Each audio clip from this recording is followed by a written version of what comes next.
The year is 72,000 BC. You're walking through a dense tropical forest in what we now call Southeast Asia. The air is hot and humid. Your group is small, maybe 30 people, and you press on every day. Hunting, gathering fruit, surviving. Then the ground begins to shake. This isn't normal. The vibration rises through your feet and doesn't stop. Days pass and the trembling only grows stronger. The animals flee in panic, as if they know something you don't yet. And then, with no further warning, the sky tears open. An explosion so violent it can be heard on the other side of the planet. A column of fire and ash rises 30 miles into the atmosphere. The mountain doesn't just erupt, it vanishes. And with it, nearly all of humanity. Welcome, explorer! Today we're going to explore together the most disturbing natural catastrophes in history. 6 ancient catastrophes that almost erased all of humanity. Catastrophes that wiped out entire civilizations, and that, to this day, most people around the world have never even heard of. Massive volcanoes that erupted with devastating force and darkened the entire planet for many years. Colossal impacts that blanketed the skies with dust, altering the climate and life on Earth within just a few days. 6 events, 6 ancient catastrophes, and many questions that science still hasn't fully answered. Come with me, I'm Curious Chris, and our expedition through the catastrophes of the past is just beginning. The eruption of the Toba volcano. The Toba volcano, located in northern Sumatra, Indonesia, erupted approximately 74,000 years ago, and it is considered the largest volcanic event of the last 2 million years. What it ejected from the Earth is almost impossible to imagine. 2,800 cubic kilometers of rock, magma, and ash were hurled into the stratosphere. To put that in perspective, that would be enough to bury the entire city of London under nearly 1,000 feet of debris. The crater that was left behind still exists today, visible from space. A lake 60 miles long in the interior of Sumatra. A massive scar the Earth still carries as proof of what happened. The ash layer from Toba, which scientists called the youngest Toba tuff, has been found spread across nearly 15 million square miles, from India all the way to the South China Sea. This was not an eruption. It was a death sentence. After the explosion, the sun disappeared.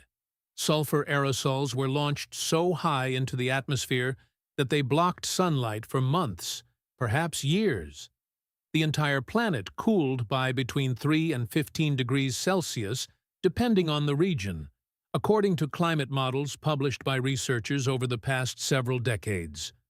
The monsoons that sustained life in Africa and Asia failed. The crops that human ancestors depended on withered. The animals they hunted disappeared. Famine spread across the entire inhabited world. Data extracted from ice cores in Greenland and Antarctica confirm a massive sulfate spike at exactly this period, consistent with a volcanic winter lasting up to 6 years. 6 years without enough sunlight to warm the Earth. 6 years of slow darkness and constant hunger. And in the middle of all of this, one species was desperately trying not to disappear forever. In 1998, scientist Stanley Ambrose published a paper in the Journal of Human Evolution introducing a theory that changed the way we understand our own origins. He connected the Toba eruption to something written in the very DNA of every human being alive today. Our genetic material carries the mark of a severe population collapse, a moment when the number of human beings dropped so dramatically that there was barely enough genetic diversity left to continue existing as a species. Later studies, including analyses from multiple independent research groups, suggests that the global human population fell to somewhere between 1,000 and 10,000 reproducing individuals. All of humanity, at some point after Toba, may have fit inside a modern football stadium. Every person alive today, all 8 billion of us, descended from that handful of survivors who refused to disappear.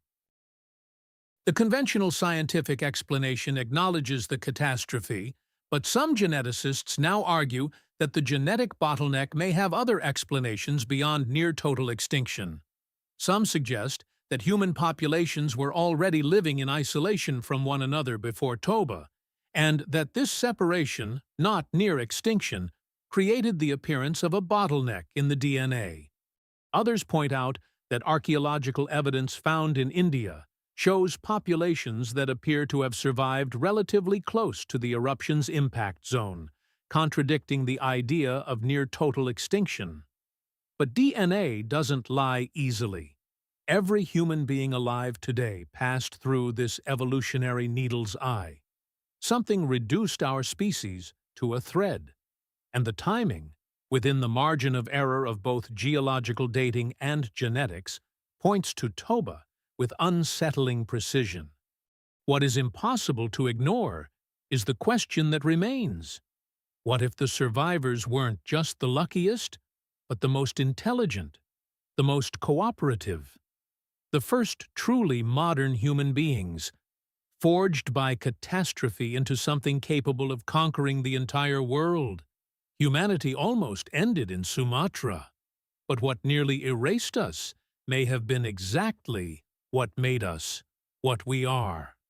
And if a volcano was capable of nearly wiping out our species with fire and ash from inside the earth, imagine what happens when the destruction comes from the sky, at impossible speeds, with no warning at all, and erases not just one civilization, but rewrites the climate of the entire planet in a matter of days.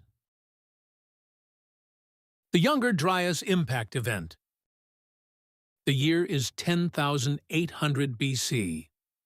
You're standing on the Great Plains of North America, watching herds of woolly mammoths graze beneath an Ice Age sky. The world has been warming for 2,000 years. The glaciers are retreating. Life is returning to the land. Birds that had never flown over certain regions are now appearing. Plants that had been locally extinct are coming back. The Clovis people, the most sophisticated inhabitants of North America, are thriving. They hunt with impressively precise spears, build shelters, create rituals. The future seems open and full of promise. And then, with no warning at all, the northern horizon catches fire. Not a flame, not an ordinary wildfire. The entire sky splits with light, brighter than 1,000 suns at once. The ground shakes, the air burns, and within hours, the fate of an entire era of human history changes forever. What scientists call the Younger Dryas Impact Event is one of the most controversial and, at the same time, most disturbing theories in modern archaeology. The hypothesis was proposed by researcher Richard Firestone and his colleagues in 2007, and since then it has accumulated evidence that is difficult to ignore. In Greenland ice cores dated to 12,836 years ago, researchers led by scientist Petaev found a massive platinum anomaly, a concentration spike of this metal that has no possible terrestrial explanation. Platinum does not occur naturally in these concentrations in Earth's geology. It comes from space. In addition, magnetic microspherules, another classic marker of extraterrestrial impact, were identified by Firestone in 2007 in the same geological layer at multiple sites across North America. And in 2018, a discovery shook the scientific world. A team of researchers announced the discovery of a massive impact crater beneath the Hiawatha Glacier in Greenland, dated to exactly this period. A scar at the bottom of the ice that no one had ever seen before. hidden for millennia, waiting to be found. But the evidence doesn't stop there. In 2009, researcher Kennett and his team documented the presence of nanodiamonds at more than 50 archaeological sites scattered across North America, Europe, and the Middle East. Nanodiamonds are microscopic crystalline structures that form only under extreme temperatures and pressures, the kind generated by a cosmic impact. They are all in the same geological layer, what scientists call the black mat, a dark band rich in carbon and soot that covers the landscape like a scar. This mat is the residue of wildfires that consumed millions of square miles of vegetation in an extremely brief window of time. And immediately after this event, something even more dramatic appears in the geological record. Sea levels rose by 1 to 2 meters abruptly, what scientists call the meltwater pulse, suggesting that a significant portion of the Laurentide ice sheet simply collapsed almost instantaneously, pouring fresh water into the North Atlantic in a catastrophic flood. The consequences were devastating on a scale that defies imagination. 35 entire genera of large mammals went extinct in less than 500 years. This was not a gradual decline. It was a collapse. Woolly mammoths, mastodons, giant ground sloths, American lions, all vanished within a window of time so narrow that the fossil record can barely separate the individual events. The Clovis people, the most widespread and technologically sophisticated culture of prehistoric North America, simply disappeared from the archaeological record. Their distinctive spear points, found everywhere before the event, simply stop appearing. No gradual transition, no documented cultural evolution, just silence. And climate data from Greenland ice cores show that global temperatures plummeted by between 10 and 15 degrees Celsius in less than a decade, plunging the world back into ice age conditions for more than 1,000 years. This period is called the Younger Dryas, and it represents one of the most abrupt climate reversals ever recorded in the history of the planet. The conventional scientific explanation is reasonable and well documented. The Younger Dryas, researchers say, was caused by natural climate variability. A massive glacial lake called Lake Agassiz poured fresh water into the North Atlantic, disrupting the ocean circulation that keeps Europe warm. The extinction of the megafauna was a combination of climate pressure and excessive human hunting. The disappearance of the Clovis was simply cultural evolution, people adapting to new conditions. It's logical, it's evidence-based, but the synchronicity is too disturbing to ignore. Why would the climate shift, the mass extinction, the human cultural collapse, and a layer of extraterrestrial nanodiamonds all converge on the exact same moment? The platinum doesn't appear only in North America. It's in Greenland, in Europe, in the Middle East. If there was no impact, what explains all of this happening at the same time? And what really happened to the Clovis people? Did they die, or did they scatter, carrying in their memory the image of fire falling from the sky, transforming that trauma into myths their descendants would tell for millennia? Catastrophes that come from space are terrifying for their unpredictability. But there is a different kind of destruction that haunts us even more, because it didn't come from the sky, and it was no accident. It came from a volcano. The eruption of Thera, Santorini. The year is 1600 BC. You live on the island of Thera, in the Aegean Sea, a prosperous outpost of Minoan civilization. Your home has walls decorated with colorful frescoes of dolphins and lilies. The boats arriving from Crete bring olive oil, pottery, and spices. The streets are wide, the buildings are beautiful, and life follows a rhythm that feels eternal. The mountain at the center of the island has rumbled before, but it has been quiet for generations. Then the tremors begin, small at first, just enough to knock a few vases off the shelves. Days pass. The tremors grow stronger. The island's animals become agitated and restless, as if they sense something human beings can't yet perceive. Some families begin gathering their most valuable belongings. Others stay, confident the mountain will calm down, as it always has. And then, in an instant that divides the history of the Mediterranean into before and after, the mountain explodes. It disappears. The entire island shakes. The ground splits open, and where there was once solid land, all that remains is a 7-mile-wide hole, filled with the cold water of the sea. The eruption of Thera is dated to approximately 1642 BC, with a margin of error of 5 years, based on analyses of sulfate spikes found in Greenland ice cores, published by researcher Friedrich and his colleagues in the journal Science in 2006. The recorded volcanic explosivity index was 7, the same level as the eruption of Mount Tambora in 1815, the one that caused the so-called Year Without a Summer and triggered crop failures and famine across multiple continents. 60 cubic kilometers of material were launched into the atmosphere. Ash layers from the eruption have been found across the entire eastern Mediterranean, from Turkey to Egypt. The caldera left behind, the massive void left when the volcano collapsed in on itself, is still visible from space today. And 40 miles to the south, on the island of Crete, the heart of Minoan civilization, tsunamis reaching up to 160 feet in height swept the coastline, pulling entire cities into the sea in a matter of minutes. The connection between the eruption and the Minoan collapse was first proposed by archaeologist Spiridon Marinatos in 1939.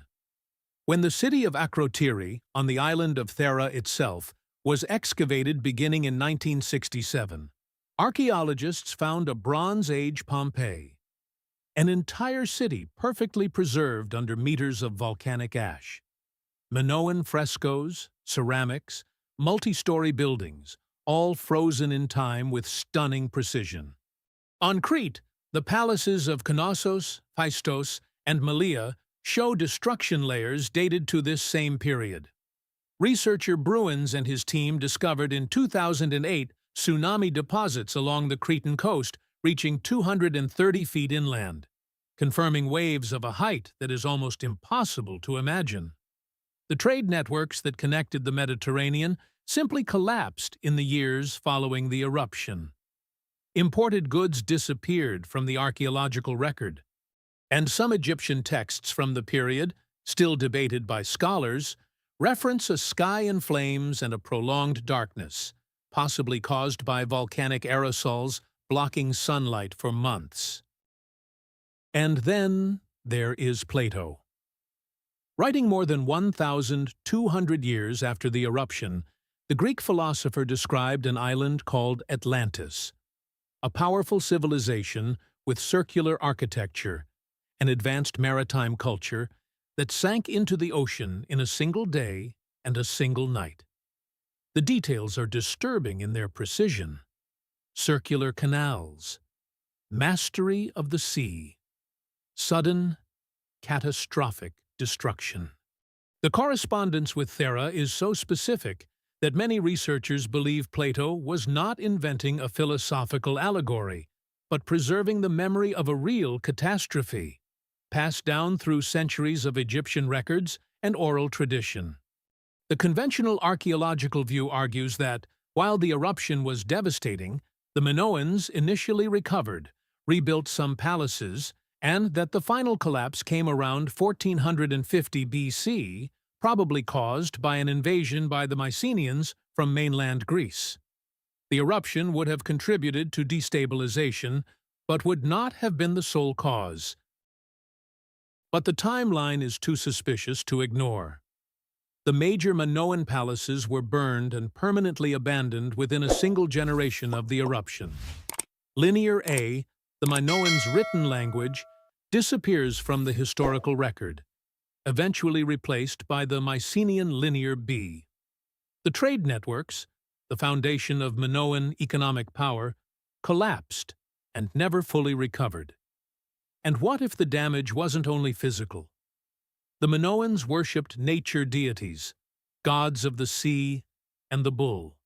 They controlled the Aegean through maritime dominance and religious authority. A volcanic eruption that literally made an island disappear, that sent walls of water through their sacred sea, would have been interpreted as divine annihilation. The civilization didn't collapse simply because the palaces were destroyed. It collapsed because the world its gods were supposed to protect was swept away in a single day. Existential fear is capable of finishing what physical destruction cannot. And if a civilization can be erased when its gods seem to have abandoned it, what happens when an entire culture consciously and deliberately chooses to destroy everything it has built? Not once, but repeatedly, for more than 2,700 years. Cucuteni-Trypillia, the civilization that burned itself. The year is 4000 BC. You live in one of the largest human settlements on Earth. 15,000 people inhabit this place, spread across nearly 1,000 acres of houses built from wood and clay, arranged in perfect concentric circles, like a giant spiral seen from above. 60 years of accumulated history within these walls. 60 years of births, deaths, celebrations, and conflicts. And then, on a day precisely marked in this culture's ritual calendar, something extraordinary happens. Every family gathers their belongings. There is no panic. There are no invaders on the horizon. There is no disease or natural disaster. With a calm that is almost more disturbing than any kind of chaos, each resident sets their own home on fire. The flames spread. Within a few hours, the entire settlement is a furnace. And when the ashes cooled, they simply walked away. The Cucuteni-Trypillia culture flourished between 5,500 and 2,750 BC in the regions that today correspond to Moldova, Romania, and Ukraine. More than 2,000 settlements have been identified. The largest, such as Talianki and Maidanetsky, housed between 10,000 and 15,000 people, making them larger than Uruk in Mesopotamia, long considered the greatest city of the ancient world. Researcher John Chapman of Durham University studied the phenomenon extensively and published his findings in 2016. The pattern is consistent across nearly every excavated site. Occupation for 60 to 80 years, systematic and total burning, reconstruction in a nearby area. And the cycle restarts, generation after generation, for more than 2,700 consecutive years. What makes this phenomenon truly disturbing is not simply the fact that they burned their homes, it's the way they did it. The clay of the walls, subjected to intense heat, hardened like ceramic, preserving architectural details with extraordinary precision. Archaeologists have been able to reconstruct complete floor plans of two-story buildings thanks to this process. And inside these burned structures, researchers found something unexpected: artifacts left behind. Ceramics, tools, everyday objects, not removed before the fire. This eliminates the hypothesis of a practical relocation. You don't abandon your valuables in an ordinary move. The burning was not logistical, it was ritual, and the circular layout of the settlements was repeated with striking precision in each reconstruction across communities separated by hundreds of miles over millennia. Archaeologists have proposed several explanations. The ritual purification theory suggests the burning marked a spiritual renewal each generation. The practical theory argues that after decades of use, the houses became structurally compromised, making burning more efficient than renovation. The social reorganization theory proposes that the fire marked leadership transitions or the maturity of groups within the community. All have merit. None fully explains the scale of what was happening. Burning 15,000 homes simultaneously requires extraordinary social coordination and a collective commitment to a belief system that goes far beyond what any purely practical explanation can justify. Around 2750 BC, the culture entered a decline and abandoned the pattern of megasites. The timing coincides with climate shifts and the arrival of steppe peoples from the east. But the central question remains unanswered. What exactly was being destroyed in those flames, and what was being preserved? Some researchers suggest the intervals between burnings corresponded to long-term astronomical cycles the culture tracked with precision. Others propose that the megasites were seasonal ceremonial centers, burned as a closing ritual. What we know for certain is that this practice began, persisted for nearly 3 millennia, and then disappeared along with the culture itself. If there is something more disturbing than a civilization that destroys everything it builds by its own choice, it is a catastrophe so immense that it shook the entire planet, and which the world, inexplicably, almost never recorded.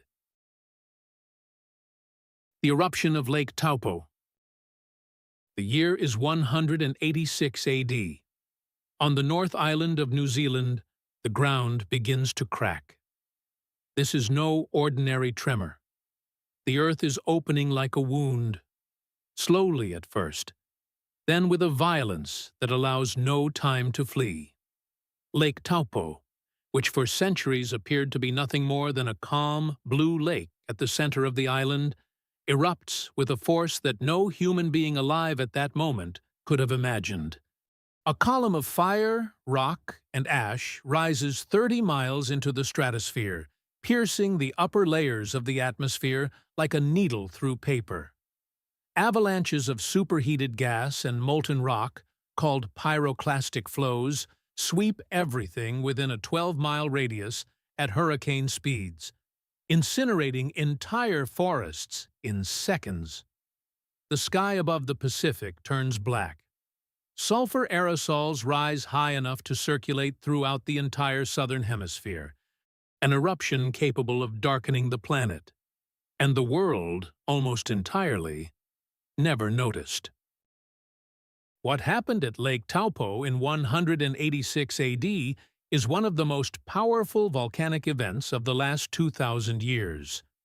Colin Wilson of Victoria University established the magnitude of the eruption through extensive geological studies in the 1990s.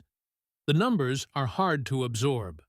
170 cubic kilometers of material were ejected, 6 times more than the eruption of Krakatoa in 1883. The recorded volcanic explosivity index was 7, the same level as Mount Tambora in 1815, the eruption that caused the so-called year without a summer, producing crop failures and famine across multiple continents. The pyroclastic flows covered 7,700 square miles of New Zealand's North Island, traveling up to 56 miles from the source. The eruption column reached 30 miles in height, well within the stratosphere, where aerosols can circulate globally for years. In scale, in violence, and in potential climate impact, Taupo had nothing to envy any other eruption recorded in human history. And then comes the silence. Chinese astronomical records from the period, preserved in the Book of the Later Han, mention a yellow haze and a weakened sun for months, consistent with aerosol injection into the stratosphere. Tree ring data from the southern hemisphere show growth anomalies around 180 to 190 AD, suggesting climate disruption. Maori oral traditions describe volcanic eruptions, but connecting any of them precisely to the year 186 AD is disputed by scholars. What is conspicuously absent are records from the Roman Empire, Persia, or India. Tambora, an eruption of comparable magnitude, caused crop failures, famine, and social instability across Europe and North America. Taupo should have produced comparable effects. Yet we find no contemporary accounts of unusual weather, no literary descriptions of darkened skies, no record of famine in the Mediterranean annals of that period. The conventional explanation is reasonable. The eruption occurred in a remote region of the Pacific, far from the great population centers of the ancient world. New Zealand was very sparsely inhabited, with no local civilization to record the event. Chinese astronomers, meticulous observers of celestial phenomena, noticed the atmospheric effects, but may not have connected what they saw to a distant volcanic cause. Rome and the Middle East focused their records on military campaigns and imperial successions. A natural event with no direct impact on the empire could simply have been deemed unworthy of mention. The location in the southern hemisphere may also have limited aerosol dispersal northward, reducing the climate impact in the regions most heavily documented at the time. It's an explanation that makes sense. If Taupo truly matched Tambora in magnitude, and the geology says it did, then something doesn't add up. Either the climate effects were far more localized than the physics suggests, or the records that should exist have been lost, or they were attributed to other causes without anyone ever connecting the dots. Some researchers raise the possibility that the dating of 186 AD still carries enough margin of error to shift the eruption outside the historical window we're examining. Others propose that the effects did exist, but were interpreted as divine omens, plagues, or celestial punishment. With no chronicler of the era, imagining that a mountain on the other side of the world was responsible. A catastrophe the world didn't want, or couldn't manage, to see. And if an eruption capable of darkening the planet can be accidentally erased from historical memory, what can be said about an entire civilization that vanished in silence, without war, without fire, without any recorded explanation, just 200 years before European contact? The abandonment of Cahokia. The year is 1300 AD. You are standing in the Grand Plaza of Cahokia, the largest city north of Mexico. 20,000 people live here, more than in London at the same period. 120 earthen mounds rise across the landscape like pyramids of compacted clay, each requiring millions of basket loads to build. The largest of them, Monk's Mound, stands 100 feet tall, with a base larger than the Great Pyramid of Giza. The city is a trade hub, with shells from the Gulf of Mexico, copper from the Great Lakes, and bison hides from the plains arriving by river. It is a religious center, with astronomical observatories that track solstices and equinoxes with impressive precision. It is a center of power, with elites buried in elaborate ceremonies that reveal a rigid and sophisticated social hierarchy. And then, within less than 100 years, with no recorded war, no fire, no plague documented in the bones, the entire city empties out. And no one, absolutely no one, seems to have kept any memory of what once existed here. Cahokia began to grow around 900 AD and reached its population peak between 1100 and 1200 AD. Thomas Emerson and his colleagues established this timeline through decades of systematic excavations at the site. More than 120 mounds have been identified, of which only a fraction have been excavated to date. Woodhenge, a circle of cedar posts aligned to solstices and equinoxes, was discovered in the 1960s and documented by researcher Timothy Paucatat in 2009, with evidence of having been rebuilt 5 times over 2 centuries. Population estimates place the peak between 10,000 and 20,000 people, making Cahokia larger than contemporary London. The city had a planned layout, with plazas, elite residential districts, and common housing zones. Trade networks extended throughout the entire eastern half of North America, bringing exotic goods from more than 1,000 miles away. The evidence of social stress is clear in the archaeological record. Palisade walls, defensive fortifications, were built and rebuilt multiple times around the city center, documented by researcher Emerson in 2008. Burials in Mound 72 contain more than 250 bodies, many of them young women interpreted as victims of ritual sacrifice. Though this interpretation is debated among scholars, environmental degradation is evident. Deforestation for construction and fuel, soil erosion, and the decline of game animal populations appear clearly in the record. After 1200 AD, entire neighborhoods begin to be abandoned. Construction of new mounds slows. The city center loses population at an accelerating rate. And by around 1400 AD, Cahokia is an empty field. No Native American group encountered by Europeans 2 centuries later claimed descent from Cahokia or preserved oral traditions about the city. The conventional explanation is a model of environmental collapse. Cahokia's population exceeded the carrying capacity of the local environment. Deforestation degraded the landscape. Overhunting reduced protein sources. Agricultural fields exhausted the soil. Climate change, with the onset of the Little Ice Age around 1300 AD, reduced crop yields. Social stress, possibly including warfare indicated by the Palisades, fragmented the political system. The population dispersed into smaller, more sustainable settlements. It is a logical model, grounded in solid evidence, but it does not fully explain the totality of the abandonment.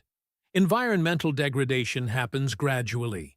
Populations should have adapted, shrunk in size, or relocated to nearby more favorable areas. Instead, the Mississippi River Valley around Cahokia was completely depopulated. No one came back. And there is the question of silence. Oral traditions preserve events over timescales far greater than 200 years. Cultures around the world hold memories of catastrophes that occurred millennia ago. Why did the Native American peoples living in the same river valleys, just generations after the abandonment, have absolutely no memory of a city of 20,000 people? Some researchers propose a catastrophic trigger. The New Madrid seismic zone, just 90 miles south of Cahokia, periodically produces earthquakes of magnitude 7 to 8. A massive seismic event could have destroyed infrastructure, collapsed mounds, and been interpreted as divine punishment, scattering the population in flight and breaking the cultural bonds that kept Cahokia's identity alive. Others suggest a failed religious prophecy or a leadership crisis that destroyed faith in the elites who governed the city. What remains is a question that echoes through every topic we've explored today. Where did 20,000 people go? And why did they choose, or were they forced, to completely erase the memory of the most magnificent place they had ever built? From the supervolcano that nearly erased our species to the empty plains of Cahokia, an invisible thread connects each of these ancient catastrophic events. It's not just the catastrophe itself, it's the fragility. Toba proved that a single volcano can reduce humanity to a handful of survivors. The younger Dryas showed that the planet's climate can be turned upside down in less than a decade. Thera revealed that a single wave can destroy not just cities, but the entire faith of a civilization. The Cucuteni-Trypillia left us without an answer to what drives a people to destroy everything they've built repeatedly, for millennia. Taupo reminded us that even the greatest catastrophes can be forgotten when there is no one left to record them. And Cahokia taught us that silence can be just as devastating as any eruption or impact. The conventional explanations are rational, evidence-based, and make sense. But the gaps remain. And it is precisely those gaps that tell us human history is still far from being fully understood. Every answer archaeology finds opens 10 new questions. And perhaps that's exactly how it should be. Now I want to hear from you. Which of these 6 disasters did you find most compelling? Which one surprised you the most? It's your turn to tell me. Leave a comment below telling me which ancient disaster hit you hardest, and whether you already knew about any of these events before watching this video. Your responses are what make this community incredible. And if you made it all the way here, you know what to do. Hit that like button. It makes a huge difference in helping the channel grow and keep bringing content like this. Subscribe so you don't miss any exploration, and turn on the notification bell, because the next adventure is already on its way, and you won't want to arrive late. You don't watch videos about ancient history by accident. You're here because you see beyond the obvious, because the gaps in the official record bother you in exactly the right way. You're exactly the kind of explorer this channel exists to find. Thank you for every minute of your attention, and for joining me on one more expedition. I'm Curious Chris, and I'll see you on the next adventure. Until the next expedition.